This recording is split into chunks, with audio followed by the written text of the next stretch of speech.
नमस्ते छात्रों, आज हम चौथी कविता पढ़ेंगे जिसका नाम है मन। और मैंने आपको बताया ही कि जब हमने मीटिंग ली, जूम मीटिंग में, मैंने आपसे कहा भी कि आपको पूरक पठन जो है वो 8 अंकों के लिए पूछा जाता है। 8 अंकों में आपको 4 अंक के लिए कविता होती है पूरक पठन की एक, और एक होता है पाठ। तो आज ऐसा ही पूरक पठन की कविता हम पढ़ेंगे जिसका नाम है मन। यह कविता विकास परिहार द्वारा रचित है। तो देखो छात्रों कि जापान की सबसे लोकप्रिय विधा है हाइकू, और हाइकू यह विधा विश्व की सबसे छोटी कविता मानी गई है। हाइकू जो विधा है, यह हाइकू का मतलब ही होता है कि सबसे छोटी कविता, और उसे हाइकू कहा जाता है। कि अगर हम बड़े बड़े शब्दों का मेल करके कविता लिखते हैं तो वही कविता हम छोटे वर्णों में भी लिख सकते हैं, और उसे ही हम हाइकू कहते हैं। और विश्व की सबसे लोकप्रिय विधा हो चुकी है ये हाइकू। तो देखो, हिंदी साहित्य में भी इस हाइकू को माना गया है, हाइकू को स्थान दिया गया है। तो मन इस कविता में छोटी छोटी 3 पंक्तियों में कवि ने कई घटनाओं को बड़े ही सुंदर ढंग से पिरोने का काम किया है, और आज हम यही कविता देखेंगे। तो देखो छात्रों, कविता पढ़ूंगी, भावार्थ बताऊंगी, आपको ध्यानपूर्वक सुनना भी है। इस पर आधारित जो कृति प्रश्न है वो भी मैंने फलक पर बनाए हैं, वो भी आपको मैं बताऊंगी किस प्रकार कृति प्रश्न आपको बनाने हैं। घना अंधेरा, चमकता प्रकाश और अधिक, हर तरफ घना अंधकार छाया है, और इस घने अंधकार में यदि थोड़ा भी प्रकाश हमें नजर आ जाए तो वो हमें उजियारे के लिए काफी होता है, हमें रास्ता दिखाने के लिए काफी होता है। क्योंकि इस अंधकार में यदि छोटा जुगनू भी चमक जाए तो वो जुगनू का प्रकाश है, तो उसी प्रकाश को महत्व प्राप्त होता है, ताकि वो हमें हमारा रास्ता, हमारा मार्ग दिखाने के काम आता है। करते जाओ पाने की मत सोचो जीवन सारा। कोई लोग होते कि हम यह कार्य करेंगे ताकि हमें मान मिले, सम्मान मिले, हमारी प्रसिद्धि हो, लेकिन यहाँ पर कवि का कहना है कि हमें केवल करते जाना है। करते समय ऐसा नहीं सोचना है कि हम करेंगे तब हमें इसके बदले कोई और कुछ करेगा, बल्कि निस्वार्थ भाव से हमें सेवा करना है, दूसरों की मदद करना है। कभी इसके बदले कुछ पाने की हमें नहीं सोचना है कि मैं उसकी सहायता करूंगा तो वो मेरी सहायता करेगा। जीवन नैया मझधार में डोले, संभाले कौन। जीवन नैया, हमारी जो नैया है, हमारा जो जीवन है, इसमें ढेर सारी परेशानियां आती है, लेकिन इस परेशानियों में हमें इन परेशानियों से उबारने के लिए, बाहर निकालने के लिए कोई आएगा, यह हमें रास्ता नहीं देखना है, बल्कि हमें अपनी परेशानियों का डट के सामना करना है, और इस परेशानियों से बाहर निकलने का हल हमें स्वयं ढूंढना है। इसलिए कवि ने कहा कि जीवन नैया मझधार में डोले। मझधार मतलब जो नदी का जहाँ ज्यादा पानी गहरा होता है, हम कहें बीच हिस्सों का भाग जो होता है कि वहां पर नदी का गहरा पानी होता है, तो उसे मझधार कहा जाता है। और हमारे जीवन रूपी नाव तो वही अटकी हुई है, तो इसलिए हमारी नाव को कोई आएगा, इस पार से उस पार ले जाएगा, यह राह हमें नहीं देखना है, बल्कि हमें अपनी नाव को खुद ढकेलना है और इस पार से उस पार ले जाना है। इसका मतलब मैंने आपको कहा कि परेशानियों का डट कर सामना करना है, और इन परेशानियों से निकलने के लिए, बाहर निकलने के लिए स्वयं प्रयास करना है। रंग बिरंगे रंग संग लेकर आया फागुन। फागुन का महीना आता है। छात्रों देखो कि इस पंक्तियों पर सवाल किस प्रकार बनता है कि हाइकू में प्रयुक्त महीना और ऋतु। तो हाइकू में प्रयुक्त महीना है फागुन, और फागुन में जो ऋतु होती है वो है बसंत ऋतु। तो फागुन का महीना है, देखो कि फागुन के महीने में त्योहार आता है, होली का त्योहार। और होली का त्योहार हम सबको पता है कि कितने रंग बिरंगे हर तरह के रंग अपने संग लेकर आता है। तो इस फागुन के महीने में तरह तरह के रंग बिरंगे फूल भी नजर आते हैं, क्योंकि बसंत ऋतु शुरू होती है।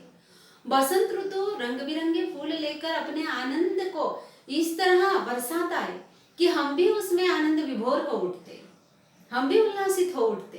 तो इसलिए यहाँ पर कवि कहते हैं कि फागुन का महीना जो है वह रंग बिरंगे रंग संग लेकर आया है, तो हमें इसमें इसके आनंद में शामिल होना है, और अपने जो भी कष्ट है, जो भी दुख है, उसे भुलाकर इस बसंत ऋतु में शामिल होकर हमें भी आनंदित होना है। कांटों के बीच खिलखिलाता फूल देता प्रेरणा। फूल होता है छात्रों, गुलाब का फूल आपने देखा होगा कि गुलाब का फूल हमेशा कांटों के बीच खिलता हुआ नजर आता है, लेकिन फिर भी हमेशा वह फूल हमें मानो खिलखिलाता हंसता नजर आता है। चाहे ढेर सारी परेशानियां से हम घिरे हुए हो, लेकिन फिर भी हमें इन परेशानियों में भी हमेशा हंसते रहना चाहिए, आनंदित रहना चाहिए। कभी भी हमें इन परेशानियों में हारना नहीं है। अपने साहस को बंधाकर इन परेशानियों का डटकर सामना हमें करना है और अपने कार्य को करते ही रहना है। कांटों के बीच गुलाब खिलता है, तो क्या गुलाब खिलना बंद कर देता है कांटों के बीच होने की वजह से? नहीं। तो उसी प्रकार हमें भी चाहे ढेर सारी समस्याएं से हम घिरे, लेकिन फिर भी हमें अपना कार्य करते रहना चाहिए। भीतरी कुंठा आंखों के द्वार से आई बाहर। आप बहुत दुखी हो। कुंठा का मतलब होता है कि दुख, जो हमारे मन में भरा हुआ है ना, दुख, ढेर सारी परेशानियां, यही हमारी कुंठा। तो ये दुख हमारे मन के भीतर भरा हुआ है। कभी हमारे लिए निराशा आती है।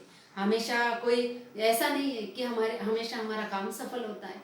कई बार असफलता हमारे हाथ लगती है और असफलता पाने पर जो दुख निराशा हमें मिलती है उसे कुंठा कहा जाता है। तो देखो कि ये जो निराशा है इससे हम दुखी हुए हैं और ये दुख हमारा आंखों के द्वार से आंसुओं के रूप में बाहर आता है। खारे जल से धुल गए विषाद मन पावन।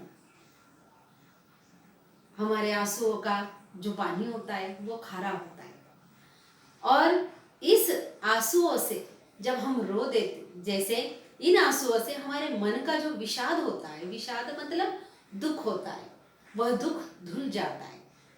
देखो कि कहते हैं कि रोने से हमारा मन हल्का होता है और ये बात सही है, क्योंकि जब भी हम रोते हैं तो कई हद तक हमारा जो दुख होता है वो कम महसूस होता है हमें कि शायद मेरा ये दुख कम हो गया। रोना कब आता है छात्र? कि जब हम अधिक दुखी होते हैं तब हमें रोना आता है और रोने के पश्चात हम थोड़ी देर के लिए हंस लेते हैं, क्योंकि हमें पता है कि मेरा मन हल्का हो चुका है। और यही कवि को कहना है कि जब हम रोते हैं तो इन खारे जल से हमारे मन का जो विषाद होता है, दुख होता है, वो सब दूर हो जाता है। मृत्यु को जीना जीवन विष पीना है जिजीविषा। देखो, हर रोज का जीवन, किसी का जीवन ऐसा नहीं है कि किसी के जीवन में परेशानियां नहीं है, समस्याएं नहीं है। हर किसी के जीवन में समस्या है, परेशानियां हैं, लेकिन फिर भी उसे जीना है। यदि वो ऐसा सोचकर जी रहा है कि मैं समस्याओं से घिरा हुआ है और मैं समस्याओं से घिरा हुआ होने के कारण मुझे जीना ही नहीं है, मुझे मर जाना है, तो उसका जीवन तो मृत्यु के समान है ना। मनुष्य का जीवन मनुष्य को बड़े ही मिन्नतों के बाद मिला हुआ होता है। तो इस जीवन में आकर हमें कुछ ऐसे कार्य करना है कि यह कार्य करते समय हमारे जीवन में जीने की प्रबल इच्छा प्राप्त हो। जिजीविषा मतलब जीने की इच्छा। तो हमारे मन में जीने की इच्छा प्राप्त हो, ऐसा कोई कार्य हमें करना है। ऐसा नहीं कि परेशानियां हैं, समस्या है, संकट है तो हमें डर जाना है और इस डर के कारण हमें मृत्यु का द्वार खटखटाना है, बल्कि हमें ऐसा करना है कि इन समस्याओं में भी इनका डटकर सामना करते हुए मैं ऐसे कार्य करूं ताकि मुझे जीने की प्रबल इच्छा निर्माण हो। देखो छात्रों आगे, मन की पीड़ा छाई बन बादल बरसी आंखें। यह भी मैंने कहा कि बादल जब आते हैं तभी वर्षा होती है और उसी प्रकार आपके मन में ढेर सारी पीड़ा भरी हुई है, ढेर सारा दुख भरा हुआ है, तो तभी वह पीड़ा आंसुओं के रूप में आंखों के द्वार से बाहर आती है, जैसे वर्षा बादलों के द्वार से बरसती हमें नजर आती है। चलती सात पटरियां रेल की फिर भी मौन। रेल की पटरियां साथ होती है, हमेशा साथ चलती है, लेकिन फिर भी कभी एक दूसरे से कोई बात नहीं करती, हमेशा मौन रहती है। जैसे सुख और दुख तो दोनों जीवन रूपी इस महान कार्य में चल रहे हैं, लेकिन फिर भी हमेशा दोनों भी मौन रहते। सितारे छिपे बादलों की ओट में सूना आकाश। ओट का मतलब होता है आड़ में। तो देखो छात्रों, इस पर सवाल किस प्रकार बनता है कि परिणाम लिखो सितारों का छिपना, और सितारों के छिपने के बाद बादल कैसा हो जाता है कि सूना हो जाता है। आकाश सूना हो जाता है। सितारे, जहाँ ढेर सारे बादल यदि आकाश में आ जाए तो यह आकाश में जितने सितारे होते हैं ना, वो बादलों की ओट में छिप जाते हैं। तो ये किस प्रकार महसूस होता है कि जैसे आकाश में कुछ भी नहीं है। जिस प्रकार कोई महत्वपूर्ण व्यक्ति हमारे जीवन से चला जाए तो हमारा जीवन निरर्थक हो जाता है।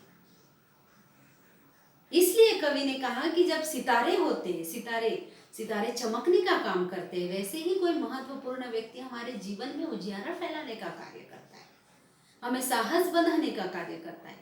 और व्यक्ति हमारे जीवन से चला जाए तो हमारा जीवन किस काम का, हमारा जीवन हमें निरर्थक महसूस होता है। तुमने दिए जिन गीतों को स्वर हुए हमारे। देखो छात्र कि कवि का कार्य होता है कि कविताएं लिखना, गीत लिखना, गीतों को स्वर देना, लेकिन कवि इन कविताओं के माध्यम से हमेशा प्रबोधन करना चाहते, हमें ज्ञान देना चाहते, समाज को प्रबोधन करना चाहते। और इसलिए जो भी कविताएं लिखते हैं कवि, उन गीतों को जो स्वर देते हैं वो गीत हमेशा अमर हो जाते हैं, ताकि उनसे हमें कोई ना कोई ज्ञान की प्राप्ति हो। सागर में भी रहकर मछली प्यासी रही। मछली कहाँ रहती है? सागर में रहती है। लेकिन सागर का जल जो होता है वो खारा होता है, और सागर का जल कभी पीने के योग्य भी नहीं होता। तो कहो कि मछली की प्यास कैसी बुझेगी खारे जल से? उसी प्रकार यदि धनवान व्यक्ति है, ढेर सारा धन इकट्ठा कर लिया है, लेकिन जब वो धन कोई गरीब के, कोई जरूरतमंद व्यक्तियों के काम ना आए तो उसका धन क्या काम का, और उसके बड़े होने का क्या मतलब?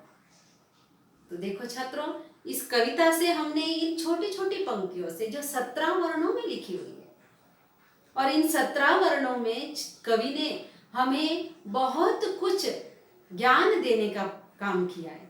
कविता आपको समझ गई होगी। इस पर कृति प्रश्न किस प्रकार है देखो कि काव्य पंक्तियों का केंद्रीय भाव लिखो।